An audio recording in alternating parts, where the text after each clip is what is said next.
अस्सलाम वालेकुम, सबको मेरी आवाज आ रही है?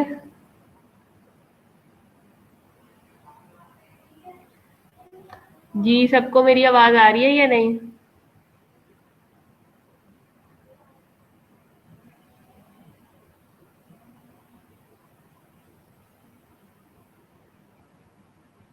हम्म।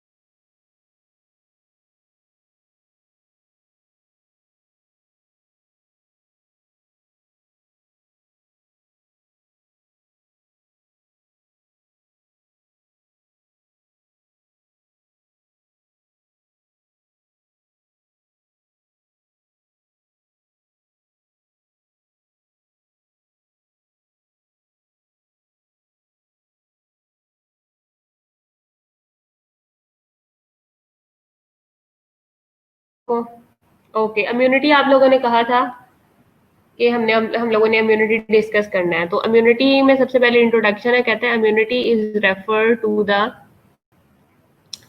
Resistance exhibited by the host towards the injury caused by caused by the microorganism and their products। ठीक है, माइक्रो ऑर्गेनिज्म की प्रोडक्ट की वजह से जो भी इंजरी किसी भी होस्ट सेल को होती है, उसको हम क्या कहते हैं, उसके अगेंस्ट जो हमें प्रोटेक्शन मिलती है उसको हम इम्यूनिटी कहते हैं। कहते हैं it is classified as innate immunity and acquired immunity. Innate immunity जैसे कि हमने पता है कि वो इम्यूनिटी होती है जो कि नेटिव होती है, उसमें भी एक स्पेसिफिक होती है और एक आपके पास नॉन स्पेसिफिक होती है। ठीक है, तो आपके पास नॉन स्पेसिफिक में रेशियल आ जाती है, इंडिविजुअल आ जाती है, और स्पेसिफिक में आपके पास बी स्पेशल आ जाती है, स्पीशीज वाइज आ जाती है, रेशियल वाइज आ जाती है और इंडिविजुअल वाइज आ जाती है। एक्वायर्ड इम्यूनिटी क्योंकि आपको पता है कि आपके पास अडेप्टिव होती है, सो ये नेचुरल भी हो सकती है और आर्टिफिशियल भी हो सकती है। पैसिव भी आपके पास नेचुरल भी हो सकती है और आर्टिफिशियल भी हो सकती है। ये इम्यूनिटी का सारा उसने प्रोसेस बताया हुआ है। ये माइक्रोब्स हैं, माइक्रोब्स ने जाके आपके सेल सरफेस के ऊपर हमला किया। ये एपिथेलियल बैरियर्स होते हैं, आपके पास एपिथेलियल सेल्स होते हैं जो कि एज ए बैरियर एक्ट करते हैं। ये जब आपके पास पॉलीमॉर्फ न्यूक्लियर सेल्स या व्हाइट ब्लड सेल्स हैं, इन माइक्रो ऑर्गेनिज्म को जब इनगल्फ करते हैं तो फेगोसाइटोसिस का प्रोसेस शुरू हो जाता है। फेगोसाइटोसिस क्या होता है?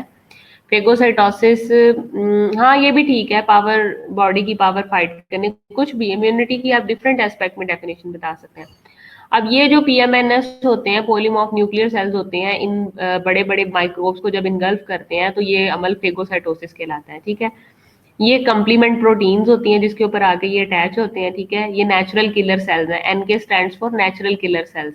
नेचुरली ये किल करते हैं इन माइक्रोब्स को।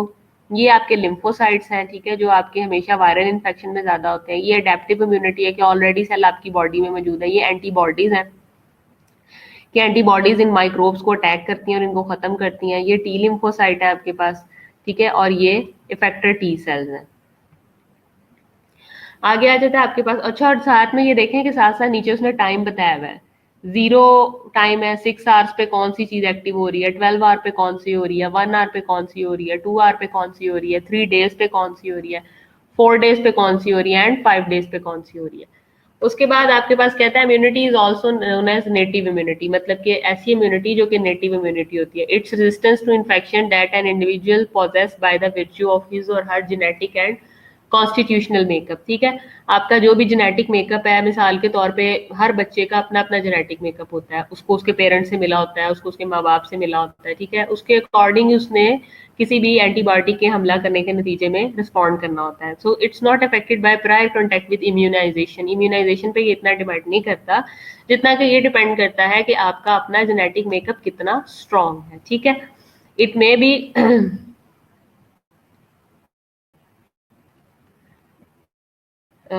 Just a second class.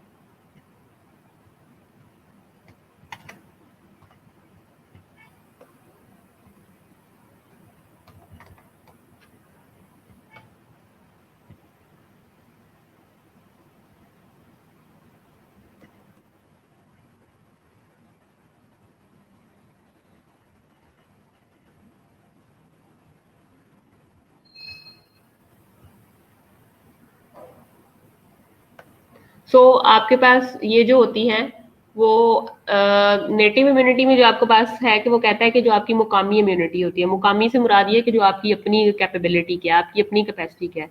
It's resistance to infection वो क्या हो सकती है, that an individual possesses by which of his or on genetic constitution. वही बात आ गई, ठीक है, इम्यूनाइजेशन पे ये नहीं करता।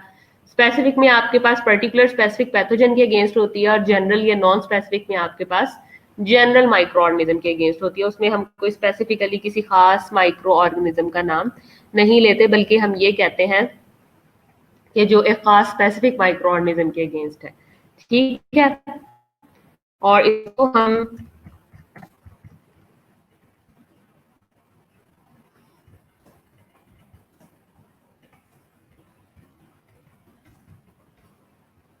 अच्छा जी, उसके बाद आपके पास आ जाता है innate immunity is again classified on the level of the species, race और इंडिविजुअल। स्पीशीज कौन सी है, अगर तो वो एनिमल स्पीशीज है और मॉन्कीज है तो उनमें इम्यूनिटी और तरह की होगी। अगर वो होमोसेपियंस है और सिर्फ इंसान है तो उनमें इम्यूनिटी का लेवल और होगा, ठीक है। सो स्पीशीज में वो कहता है मैकेनिज्म कोई क्लियर नहीं है। रेशियल में अगर देखा जाए तो नीग्रूज है, जैसे आपके पास नीग्रूज क्या है, जो आपके ये अफ्रीकन पीपल है, अफ्रीकन जो रेस है आपकी। इसी तरह से यूएसए वाले हैं, ठीक है, कॉजेशियन स्पीशीज हैं। इसी तरह से इंडिविजुअल टू इंडिविजुअल, अब खदीजा में और है, हबीबुल्ला में और है, शहजाद में और है, उमेरा में और है, ठीक है। तो इंडिविजुअल टू इंडिविजुअल भी अपने अपने जेनेटिक मेकअप पे जो भी आपकी इम्यूनिटी है वो इफेक्ट करती है। अब there are certain factors which are influencing on the level of the innate immunity. अब जो आपको जायदाद में इम्यूनिटी मिली हुई है, जायदाद ही कह सकते हैं, पेरेंट्स से जो चीज मिलती है वो जायदाद ही होती है, विरासत होती है। सो उस पर कौन कौन से फैक्टर हैं जो कि इन्फ्लुएंशियल होते हैं। एज, वेरी ओल्ड और very young more susceptible to infection. बहुत बूढ़े या बहुत यंग उन पे बहुत असर करती है। हेपेटाइटिस बी वायरस है, वो बहुत ज्यादा इन्फेक्शन करता है, ठीक है। Hepatitis B virus infection is asymptomatic in newborn as it lacks developed immune mechanism to express the disease, ठीक है, वो एक्सप्रेस नहीं कर सकता डिजीज को। हार्मोन्स है, endocrine disorder such as diabetes mellitus, hypothyroidism and adrenal dysfunction enhance the susceptibility to infection। अब कुछ हार्मोन्स डिसऑर्डर होते हैं जो कि क्या करते हैं, इनहेंस कर सकते हैं इन्फेक्शन को। अब अगर अगर इम्यूनिटी अच्छी होगी तो हम उसको कोप कर लेंगे, अगर इम्यूनिटी अच्छी नहीं होगी तो हम कोप नहीं कर सकते, ठीक है। उसके बाद आगे आ जाता है आपके पास न्यूट्रिशन। न्यूट्रिशन में आपके पास immune response is reduced in malnutrition patient. Malnutrition patient के ऊपर इम्यून रिस्पॉन्स कम हो जाता है। आगे आ जाती है आपके पास line of defence. There are certain line of defence, first line of defence and second line of defence. First line of defence में आपके पास इंटेक्ट स्किन आ जाती है एंड म्यूकोजा आ जाता है, prevent entry of micro organism. Second line defence में anti microbial proteins आ जाती हैं, phagocytes आ जाते हैं एंड अदर सेल्स आ जाते हैं, ठीक है। उसके बाद मैकेनिज्म ऑफ इम्यूनिटी की उसने बात किया, तो mechanism of immunity different cells पर डिपेंड करता है। डिफरेंट सेल्स में मतलब कि आपके पास एपिथेलियल सेल है, एंटी बैक्टीरियल सब्सटेंसेस हैं जो कि ब्लड के अंदर है,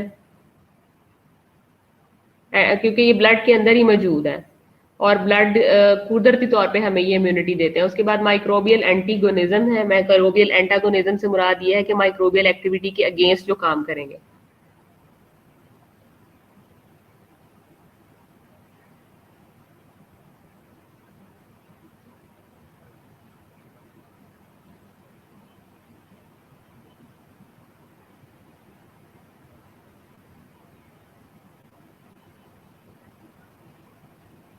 उसके बाद आ जाता है आपके पास सेलुलर फैक्टर। इन इनेट इम्यूनिटी इन्फ्लेमेशन आ जाता है, फीवर आ जाता है और एक्यूट फेस प्रोटीन आ जाती हैं, सीआरपी वगैरह, सी रिएक्टिव प्रोटीन लाइक इस तरह से, ठीक है। उसके बाद आपके पास एपिथेलियल सेल सरफेस में देखें, first line of defence skin है, मैकेनिकल बैरियर में, ठीक है, सबसे बड़ा फैक्टर है आपके पास। High concentration of salt in drying sweet sebaceous secretion, ठीक है। उसके बाद आ जाती हैं आपकी soap, long chain fatty acids आ जाते हैं। रेस्पिरेटरी म्यूकोजा में सेवरल इनेट मैकेनिज्म, आपका नोज है सबसे बेस्ट है, फिर उसके अंदर नोज के अंदर आपकी म्यूकोजल लाइनिंग है, म्यूकोजल लाइनिंग के बाद आपका म्यूकोपोलिसेक्राइड्स है, फिर पल्मोनरी एल्व्यूलाई है, सबसे छोटा यूनिट जो कि लंग्स के साथ है। अब इसमें क्या है कि नोट एनाटमी आपको प्रिवेंट करती है माइक्रो ऑर्गेनिज्म और डस्ट पार्टिकल को अंदर दाखिल होने से, और उस फेरिंग्स के बालों के अंदर वो सारा का सारा डस्ट छुपा लेती है।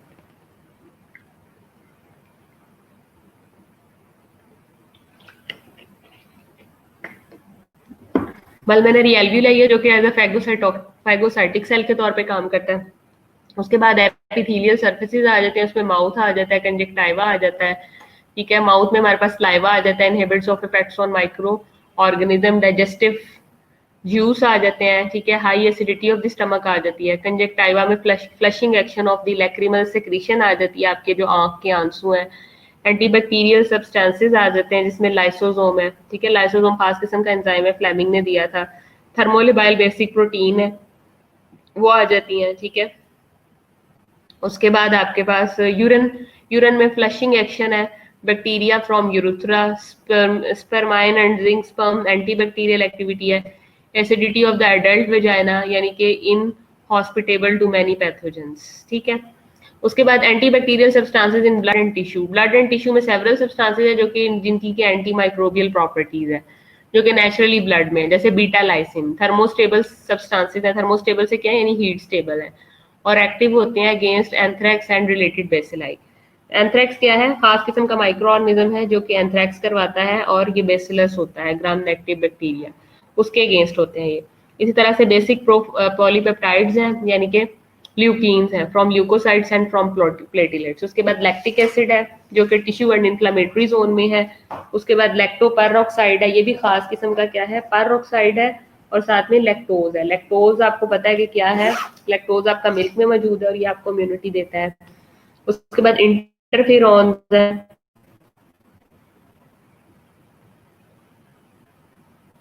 जो एक्टिवेटेड है आपकी अगेंस्ट वायरल इन्फेक्शन। उसके बाद नेक्स्ट आ जाता है आपके पास residential bacterial flora. Residential bacterial flora which prevents, जो कि प्रिवेंट करता है colonisation by pathogenic bacteria. Colonisation का क्या मतलब होता है? इंक्रीज इन नंबर, नंबर में इंक्रीज होने से बचाने के लिए वो हेल्प आउट करता है। अल्ट्रेशन इन बैक्टीरियल फ्लोरा, बैक्टीरियल फ्लोरा में अगर हम अल्ट्रेशन की बात करें तो उसमें उसने कहा है एक्सट्रेनियस माइक्रोब्स है, मिसाल के तौर पे followed by oral antibiotics, serious disease like staphylococcal and clostridial enterocolitis. Cellular factor में आपके पास फेगोसिटिक सेल आ जाते हैं और नेचुरल किलर सेल्स आ जाते हैं। फेगोसिटिक सेल में आपके पास मैक्रोफेजेस आ जाते हैं, माइक्रोफेजेस आ जाते हैं, यानी कि व्हाइट ब्लड सेल जो कि इंजेस्ट कर लेते हैं पर्टिकुलर मैटर को, and in response to chemical mediates of inflammation, ठीक है, वो मेडिएट करते हैं इन्फ्लेमेशन को। Depletion of this cells chronic granulomatous disease आ जाती है जिसे ए ग्रैनुलोसाइटोसिस कहते हैं, वो ससेप्टेबिलिटी इन्फेक्शन की बढ़ा देते हैं। नेचुरल किलर सेल्स आ जाते हैं जिनको एनके बोलते हैं। Class of lymphocyte non specific defence against viral infection and tumour. उसके बाद आ जाता है inflammation, important non specific defence mechanism, ठीक है। इंपॉर्टेंट जो आपके पास नॉन डिफेंस मैकेनिज्म है, all the series of the events occurring in inflammation plays a vital role in killing और इनएक्टिवेटिंग, ठीक है, ये वाइटल रोल प्रोवाइड करते हैं। फीवर है, rise in body temperature, natural defense mechanism accelerates the physiological process and destroy the infecting pathogen. It also stimulate production of interferon, ठीक है, interferon को भी बचाने से रोकते हैं।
शादी में जैसे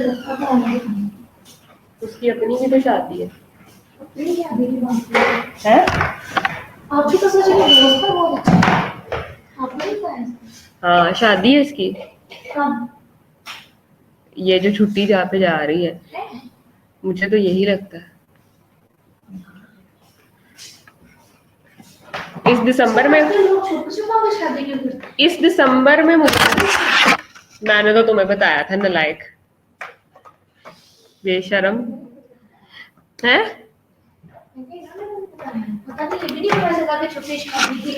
ये नहीं मुझे पता, लेकिन मुझे लगता है कि शादी है इसकी। लंबी छुट्टी 1 से 1.5 महीने की है ना, तो फिर शादी है इसकी, शर्त लगा लो।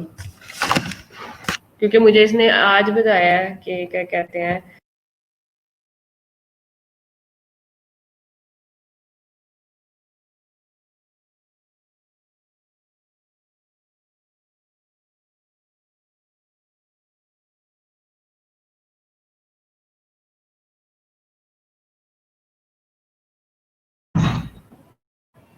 फीवर में आपके पास राइजिंग बॉडी टेम्परेचर हो जाता है,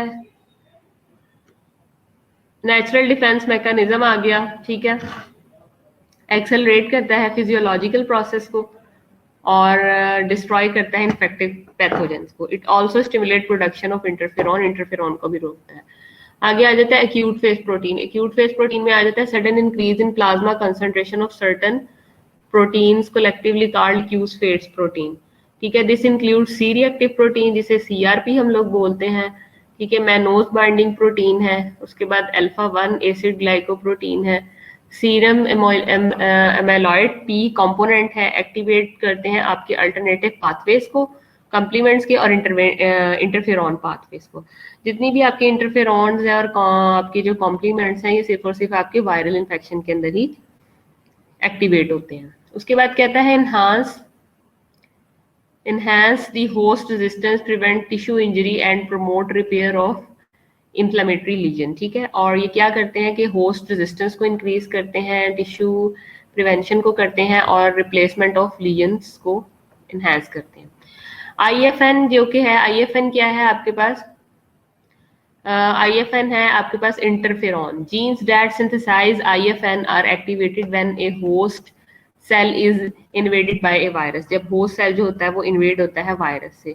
interferon molecules leave the infected cells and enter neighbouring cells. Interferon stimulate the neighbours cells to activate genes for PKR and antiviral protein।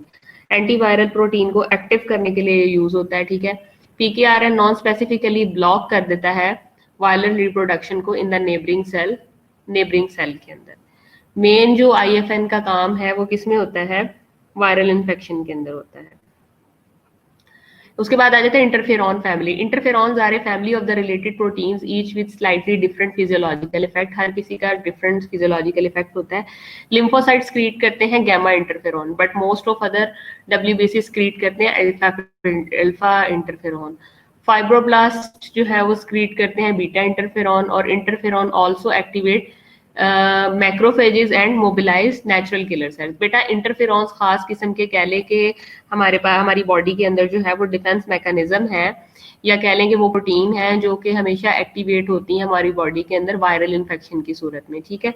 और ये साथ में दूसरे जो वाइट ब्लड सेल्स हैं जिनको मैक्रोफेजेस और नेचुरल किलर सेल्स कहते हैं, ये उनको भी एक्टिवेट कर देती हैं, और ये हाईली इमरजेंसी के अंदर जो है वो एक्टिव होती हैं, और इसका खास किस्म का फिजियोलॉजिकल इफेक्ट्स होता है, ठीक है। वो इंटरफेरॉन्स लिम्फोसाइट यानी कि जितने भी आपके WBCs हैं, वाइट ब्लड सेल्स हैं खास किस्म के, वो डिफरेंट डिफरेंट इंटरफेरॉन्स रिलीज करते हैं।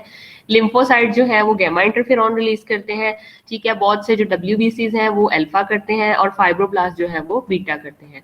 सो FDA अप्रूव्ड अल्फा इंटरफेरॉन जो है वो यूज जो होता है ज्यादातर, वो कहता है एंटीवायरल ड्रग है against hepatitis C virus to treat genital warts caused by the herpes virus, ठीक है। उसके बाद आ जाता है कंप्लीमेंट। कंप्लीमेंट में कहते हैं 20 और 100 proteins that circulates in the body in an inactive form, ठीक है। इनएक्टिव फॉर्म में होता है proteins include C1 through C9 factor, BDP and regulatory protein. ये सारी की सारी रेगुलेटरी प्रोटीन है आपकी, ठीक है। उसके बाद provide a major mechanism for destroying foreign substances in the body. उसके बाद कहते हैं amplifies all aspects of the inflammatory responses, ठीक है। उसके बाद इन्फ्लेमेटरी रिस्पॉन्सेज क्या है, मतलब जो भी सेल इंजरी हुई है और उसकी इन्फ्लेमेशन में जो भी हीलिंग में चीज आ रही है वो क्या है, वो आपके पास इन्फ्लेमेटरी रिस्पॉन्स है। उसके बाद कहते हैं किल करती है बैक्टीरिया को and certain other type of cells को जो कि इम्यून करते हैं कॉम्प्लीमेंट के लिए। Enhances the effectiveness of both non specific and specific defence. Non specific मतलब अगर किसी खास डिजीज किसी खास रिएजेंट के अगेंस्ट है उसके अगेंस्ट भी, और जर्नल के अगेंस्ट भी।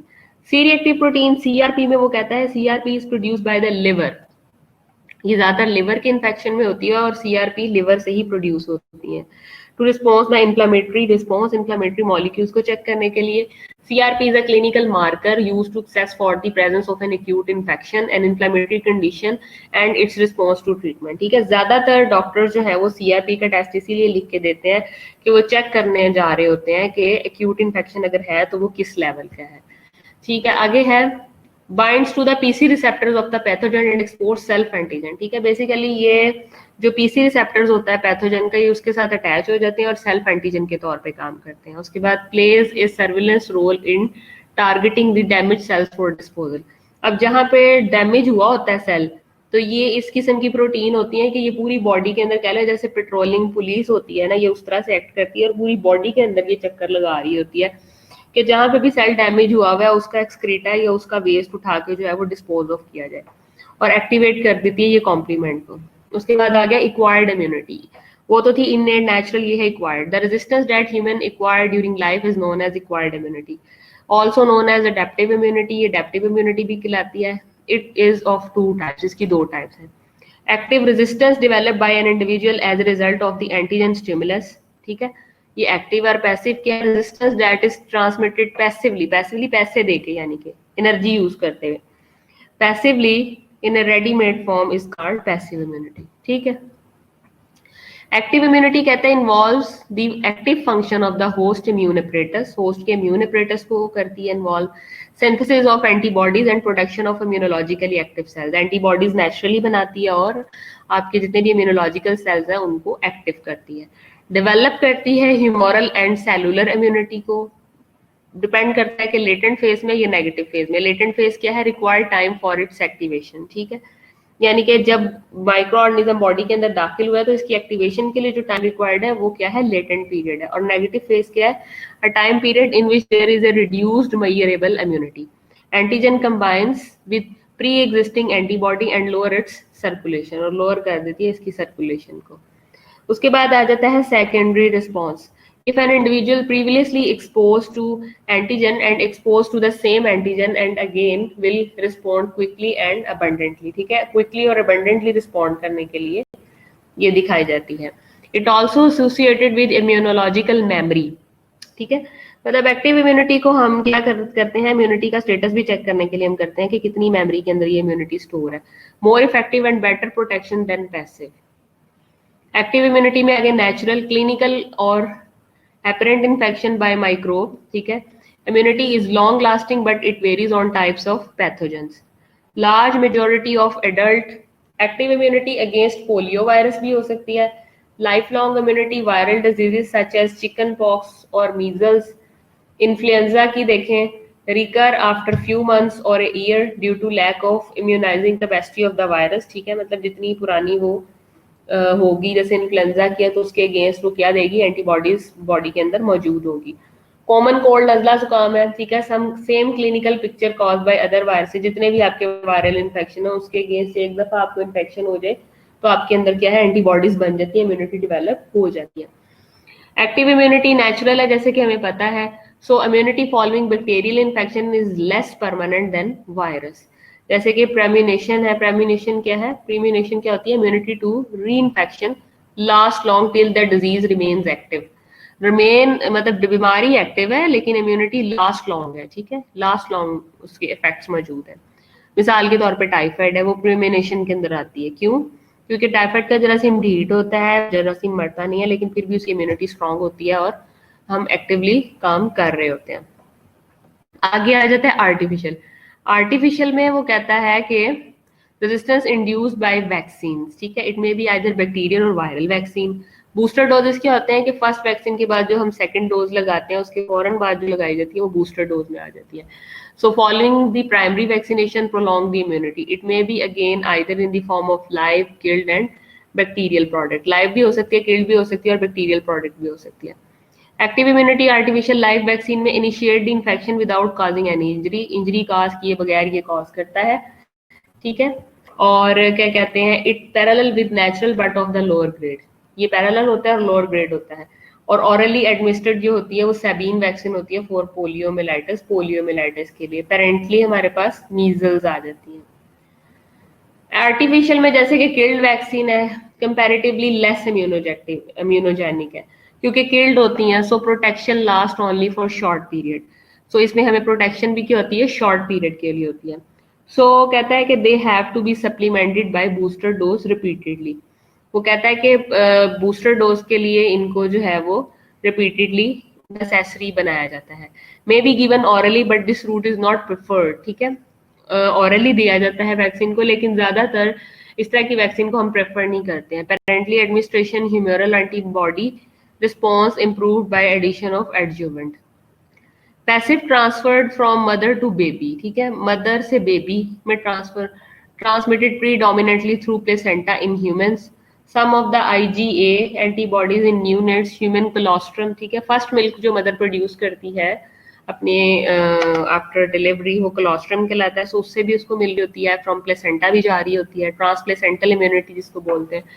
ह्यूमन फीटस से, ठीक है, ability to synthesize IgM from 20th week of life. ठीक है, और इंट्रायूट्राइन जो है वो 20th वीक ऑफ लाइफ के अंदर हम ये गेन कर लेते हैं. ठीक है, but overall immunological capacity is still weak. लेकिन अगर 20th वीक पे डेवलप करने का हरगिज मतलब नहीं है कि इम्यूनिटी स्ट्रॉन्ग है, अभी दूसरी चीजें वीक ही होती हैं.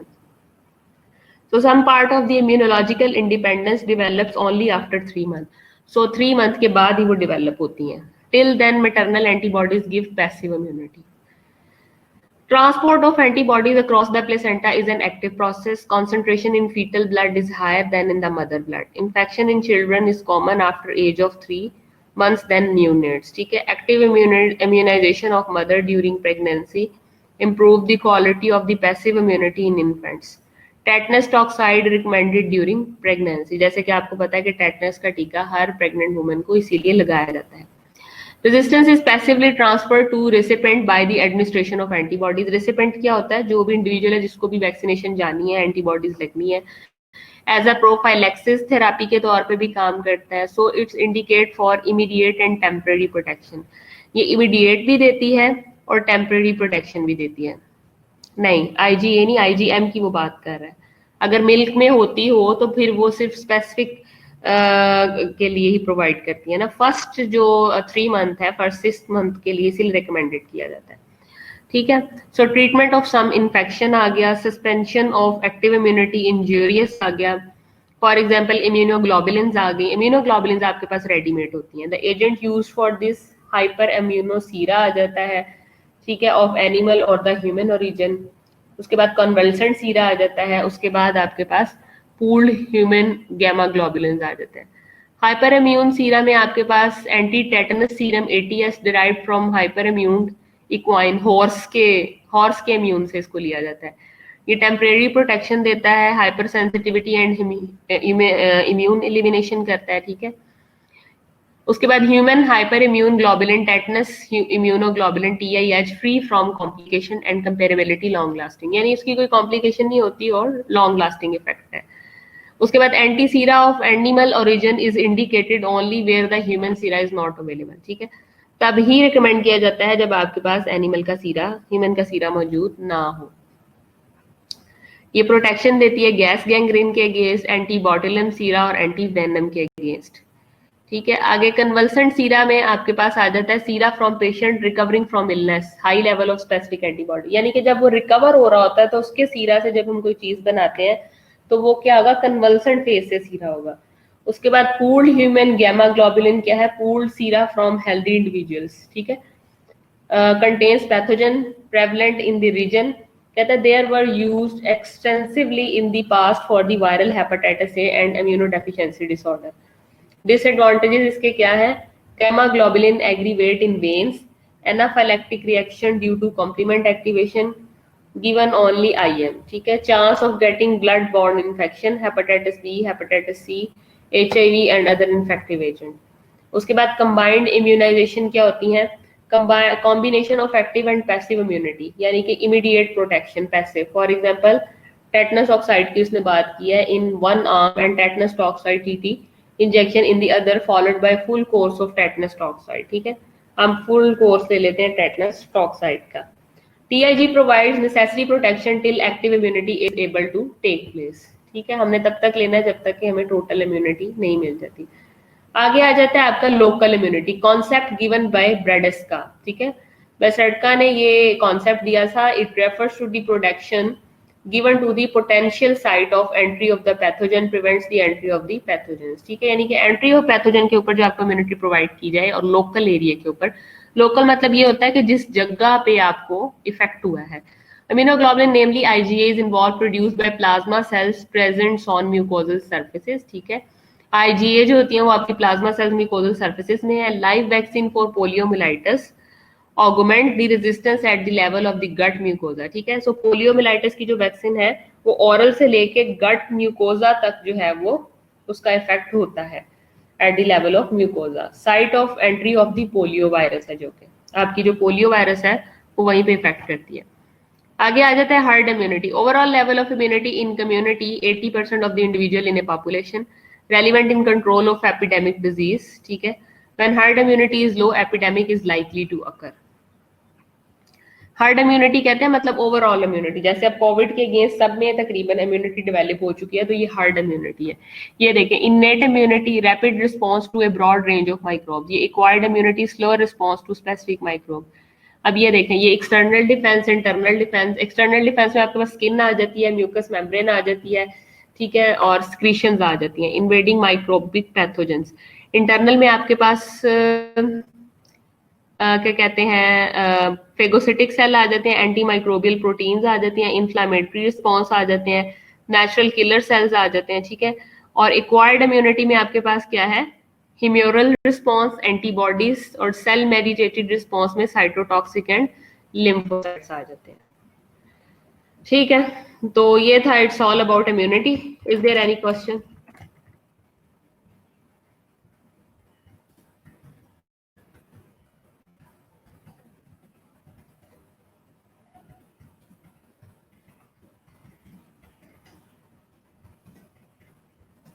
अच्छा, पोस्ट आ रहा है ना आप लोगों का, मैंने टेस्ट बना के जो है वो अपलोड किया हुआ है। 7 बजे वो आपका खुल जाएगा, तो आप उसको हल कर दीजिएगा, ठीक है। अभी मैं एक्टिव कर देती हूँ सबके लिए। सारे मुझे अपना अपना टेस्ट भेज दें, फिर मैं कल आपके साथ मार्क्स डिस्कस कर लूंगी, ठीक है। वो आप टेस्ट एक्टिव कर दें। Okay, thank you very much, wish you best of luck, Allah Hafiz.